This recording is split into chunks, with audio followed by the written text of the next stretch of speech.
Welcome to Feminine Founder. I'm Caroline Pennington, your host. Today I have Amanda Loveday joining me. Amanda is one of my favorite humans on this earth. She and I have known each other for many, many years and have crossed paths, known each other personally and professionally for over a decade now. Amanda graduated from the University of South Carolina and has been heavily involved in the political scene since. She has led political campaigns, been the executive director for the South Carolina Democratic Party.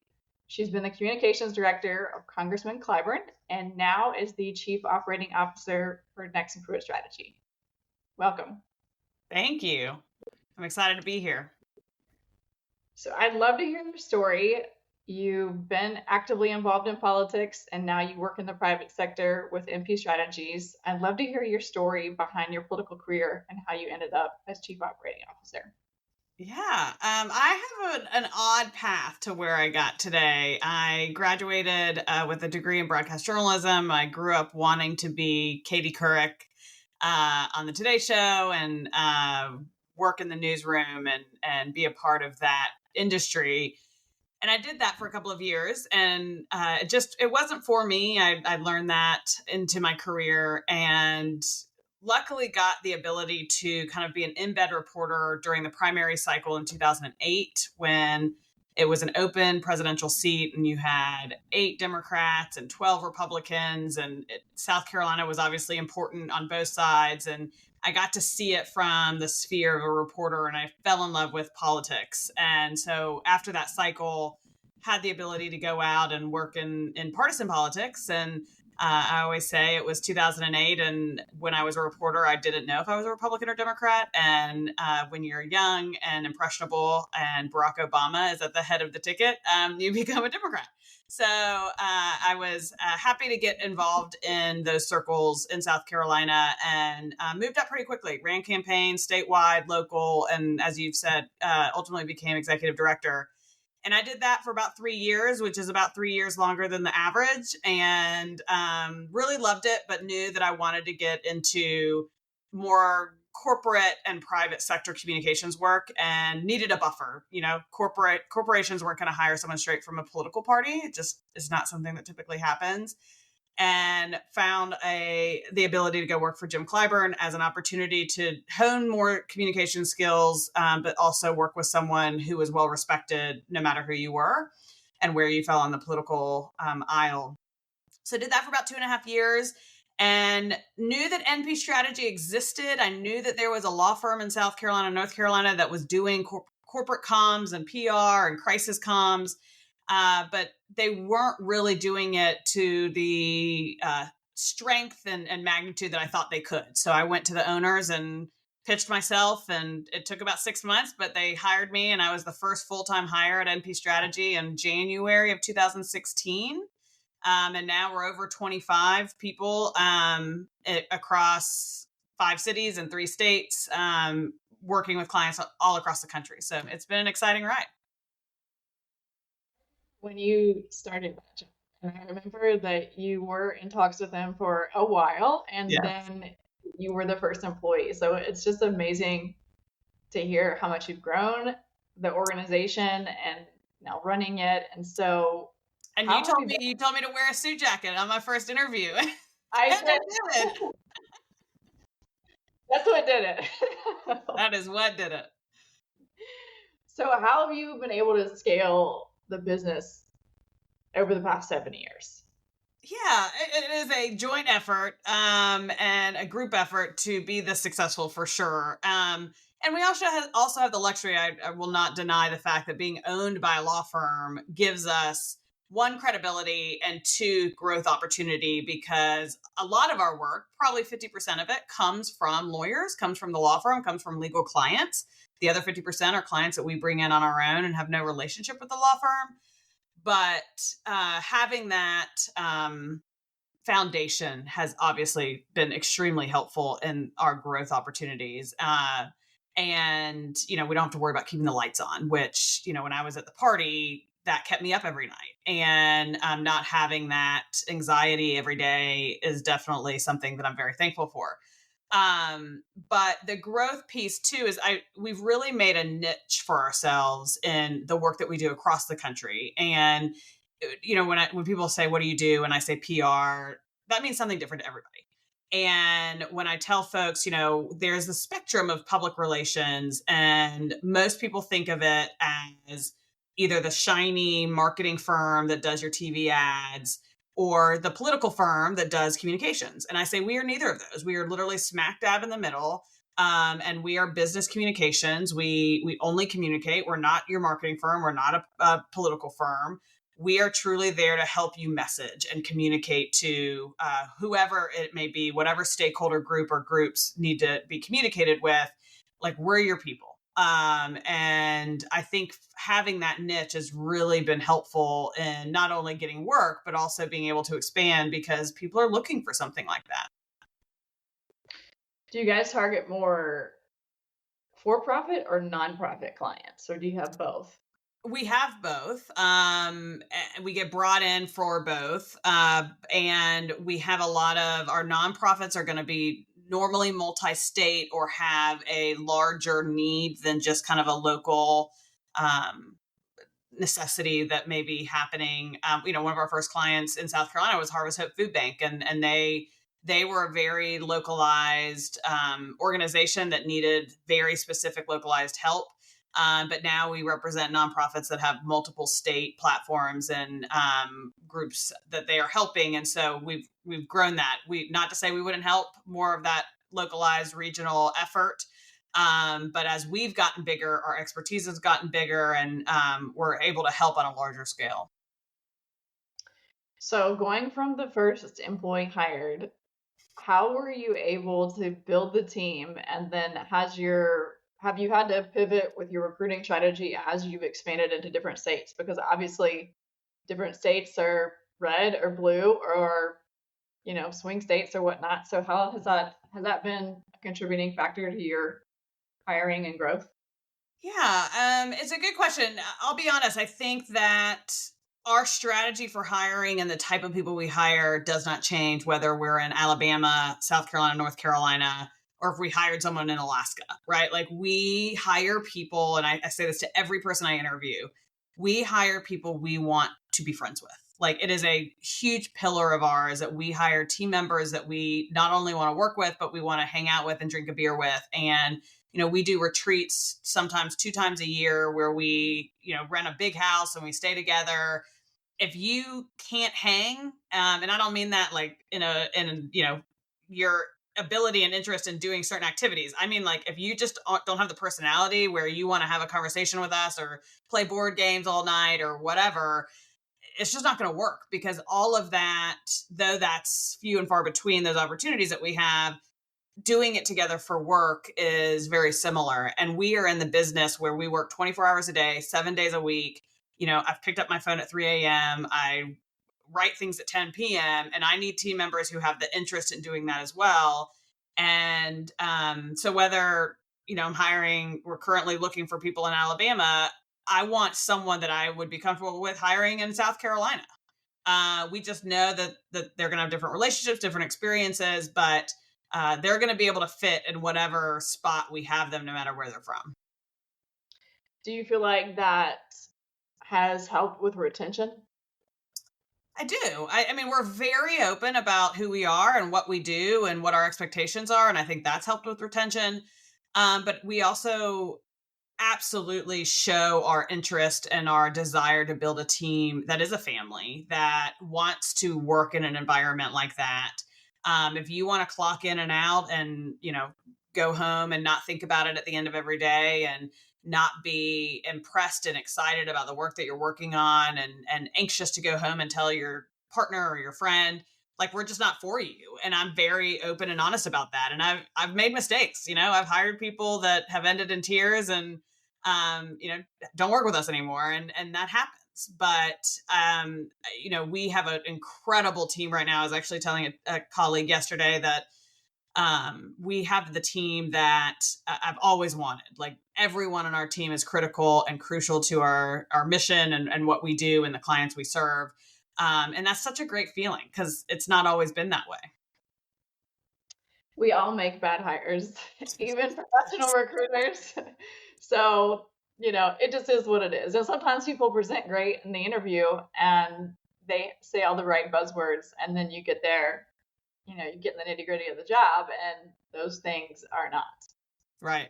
And the opposite exists too, right? There are people in the world that interview horribly and I think could be really good fits if you just kind of if you peel the onion back a little bit. And I think that's what we try to do is not just ask, the questions that, what's your flaw, or what's your favorite thing to do on the weekend, or, what's your management style? Like, we want to know like who you are as a person, not just as a professional.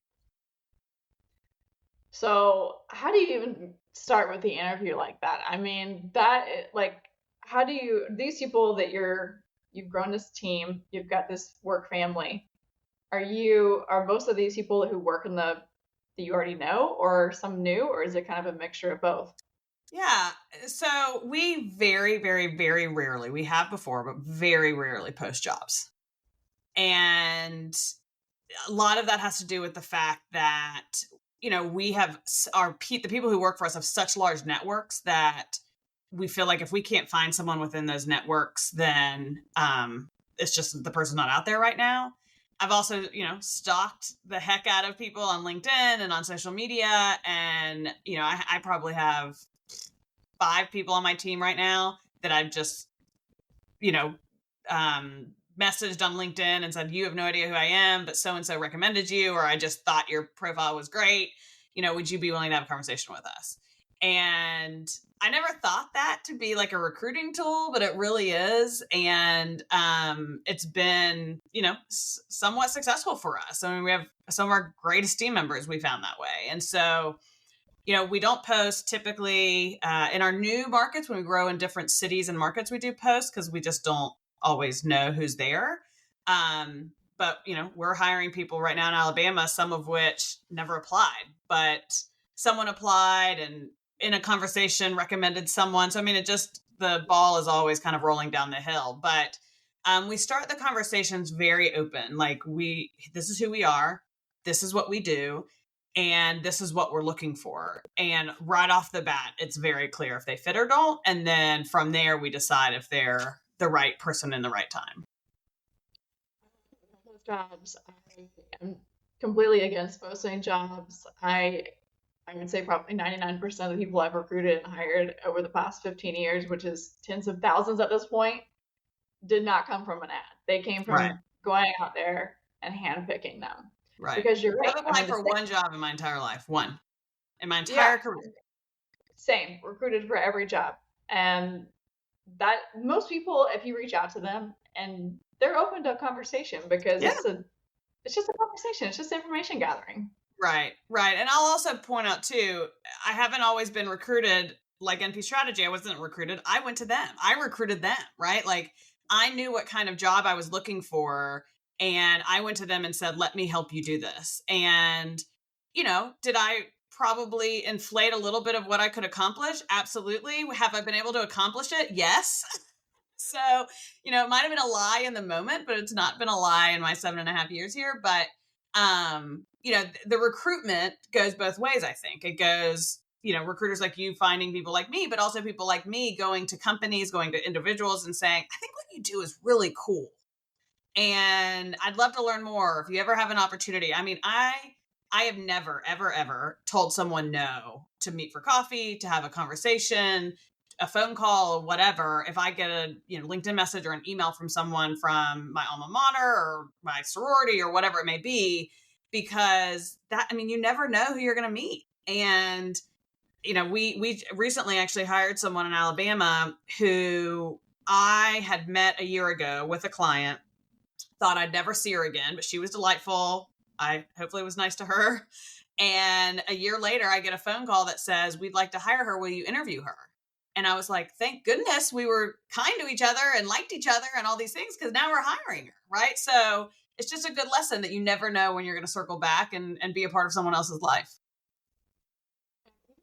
Told yourself and didn't have the skills at the exact moment when you started your position with NP Strategy. You knew you had it in you to do it. And if you didn't know it right that second, you would figure it out. Right. Right. I mean, nothing annoys me more, Caroline, than having someone who, like an intern or a new hire that comes to me and says, hey, I couldn't find this. What's the answer? And I literally, every time I look at them and I say, well, I'm going to Google it. And, I'm going to do it right in front of you. And you should be doing this too, but I'm going to do it for you and I'm going to show you. And that's, it's just the way it is. When I started, I didn't know the difference between a press release and a media advisory. I was running a PR firm, but I figured it out. And now I know. Yes, I just finished a book actually called Everything is Figure Outable by Marie Forleo. And I mean, it's so true. Like, there's so many things at YouTube or Google and like figure it out. Like, can I sign off on a tax return? No. But there's a lot of other things I can do. Right. I cannot do brain surgery, but there's a lot of things I can figure out. And I may not be an expert, but I can at least, check a box. So I'd love to hear your thoughts on the importance of having the right people in the right seats. And this has probably been crucial for you as you've expanded into different states and in the corporate office in Columbia. Yeah. This is an evolving question, right? And an evolving answer, more importantly, because there are people who have been on our team, who are currently on our team in certain roles that fit for today and may not fit for tomorrow, but may not have fit for yesterday. And I think the most important thing is, for me as a leader and a manager, is one, being willing to have the tough conversations. And tough conversations are good and bad, right? Like, the good, tough conversations are, you're doing great, you're killing it. Here's what we hope for you in the future. But we got to get there, right? The tough conversations are the opposite of that. You're not killing it. We really want you to do this, but you're not doing it.